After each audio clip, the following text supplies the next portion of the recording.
Chapter 2, Section 3, Carbon-Based Molecules. Key concept, carbon-based molecules are the foundation of life.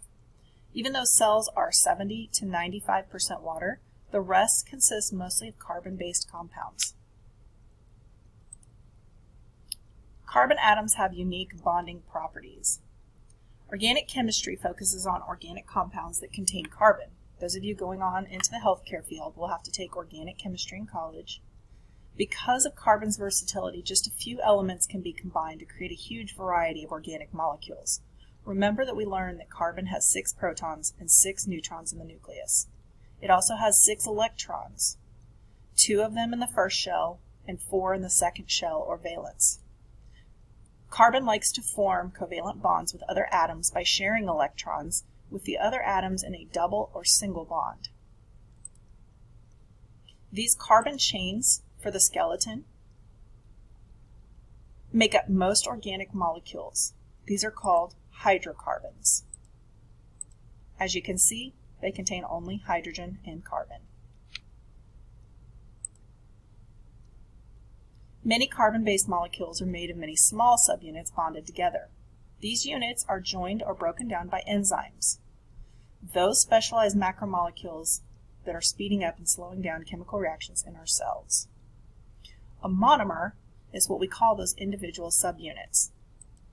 A polymer is made of many monomers. Remember, mono means one and poly means many. Carbohydrates. The 4 main types of carbon-based molecules are found in living things. The first one we're going to talk about is a carbohydrate. These include sugars and their polymers. The name of the molecule gives you a clue as to what it is. Our sugars generally end in ose or OSE, and that means it's a sugar. If it ends in ASE, that means that that's the enzyme specifically for it. Those are the enzymes used to make or break them in the end. For example, lactose is the sugar that's found in dairy items, and lactase is the enzyme needed to break it down for digestion. So lactose intolerant people don't make the enzyme to break down sugar. Our carbohydrates are made out of carbon, hydrogen, and oxygen. Glucose, for example, here can be ring-shaped and is often shown as a simplified hexagon. Our carbohydrates include sugars and starches. We'll see some examples of that when we fill out our macromolecule chart. Monosaccharides are simple sugars. These are made up of one type of sugar. A polysaccharide includes starches, cellulose, and glycogen. Carbohydrates can be broken down to provide energy for cells. That is their main job. A polymer such as starch often has a branched structure. These are a little more complex molecules. Cellulose is a polymer of glucose monomers that has a straight, rigid structure. Cellulose is often found in plants. Some carbohydrates are part of that cellular structure. Next, we're going to talk about lipids. Lipids are non-polar molecules, including fats, oils, cholesterol. Unlike other macromolecules, lipids don't form polymers. The unifying feature of them is that they are non-polar hydrophobic molecules, meaning they don't like water. Oil and water doesn't mix. This group is highly diverse in form and in function. Fats and oils contain fatty acids bonded to a glycerol. These don't have monomers, but a fatty acid is going to be the basis for a lot of our lipid polymers.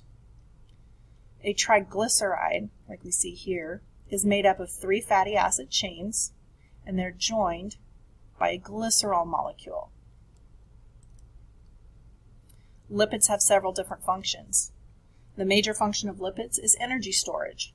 1 gram of fat stores twice as much energy as a gram of a polysaccharide such as starch. Cell membranes are made of a double layer of phospholipids. We will discuss those in detail in the next chapter. It's also used to make hormones. Steroids include cholesterol and certain hormones. Steroids are lipids with a carbon skeleton of 4 fused rings. cholesterol is an important component in animal cell membranes. Fats and oils have different types of fatty acids. If a fatty acid has no double or triple bonds, then the molecule is called a saturated fat. You may have heard of these in foods class. It simply means that it's saturated with hydrogens at every possible position. These fats are commonly found as animal fats like lard or butter. They have a tendency to stay solid at room temperature. A diet rich in these may contribute to cardiovascular disease. If the fatty acid has one or more of the carbon-to-carbon double or triple bonds, we call those unsaturated fats. You will find these in plant-based fats like corn or canola oil. They have a tendency to stay liquid at room temperature.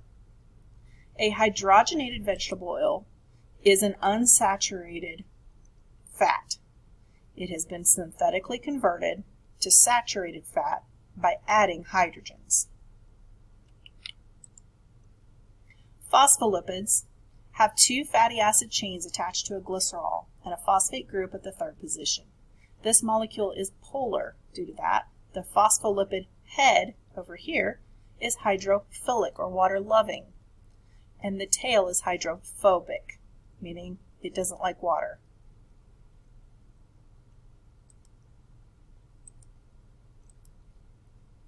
Proteins.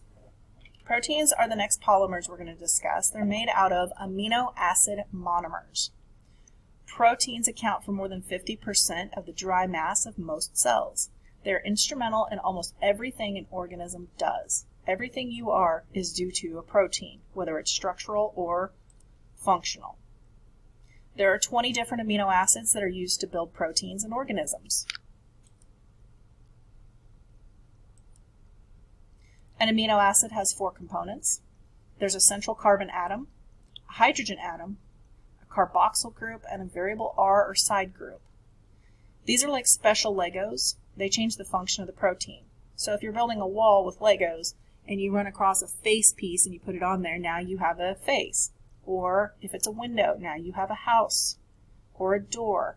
Those special functional Lego pieces change the meaning of the basic structure. Amino acids are linked together by peptide bonds. This is one of the reasons why they're also referred to as polypeptide chains. There you can see the peptide bonds between them. Polypeptides range in size from a few monomers to thousands. Each polypeptide has a unique linear sequence of amino acids. After the chain is formed, the protein begins folding in on itself. There are 4 levels of protein structure. All of them are important to the final product because, as we know, a protein's specific structure determines its function. Structure determines function. Sickle cell anemia is a medical condition that's due to a single amino acid substitution in the original chain. The protein structure also depends on physical and chemical environments. Changing the pH, salt concentration, or temperature can unravel or denature a protein. These forces disrupt the weak chemical bonds, and once it becomes misshapen, it is biologically inactive. So you can see here with the sickle cell shape of that cell, one single amino acid changes the shape of your red blood cell from the donut to this broken piece like this, and it doesn't carry oxygen as well. The other thing is in the capillaries, you can see that it really clots things up. Nucleic acids are the final group we're going to discuss. The polymers of monomers called nucleotides. The amino acid sequence of a polypeptide is directed by a discrete unit of inheritance known as a gene. The gene is made of DNA. The 2 types of nucleic acids we will talk about are DNA, which is short for deoxyribonucleic acid, and RNA, or ribonucleic acid. All organisms inherit DNA from their parents. The nucleotide is that monomer that makes up nucleic acids. It consists of a sugar, we have our sugar here, a phosphate group, and a nitrogen base. There are 5 of those we will look at later on this year when we talk about genetics and inheritance. What makes RNA and DNA different is the sugar. RNA contains a ribose sugar and DNA contains deoxyribose sugar. So there again you can see that OSE ending.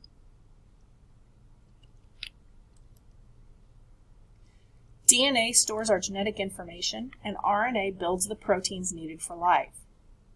The flow of information is DNA to RNA to protein. We can use DNA and proteins as a sort of tape measure for evolution. Biologists can trace DNA back and find the point where evolutionary changes happen. We can use it for fun things like Ancestry.com or 23andMe to find out where your ancestors came from and to find long-lost family members. Those are the 4 macromolecules that we are going to study in this chapter: carbohydrates, lipids, proteins, and nucleic acids.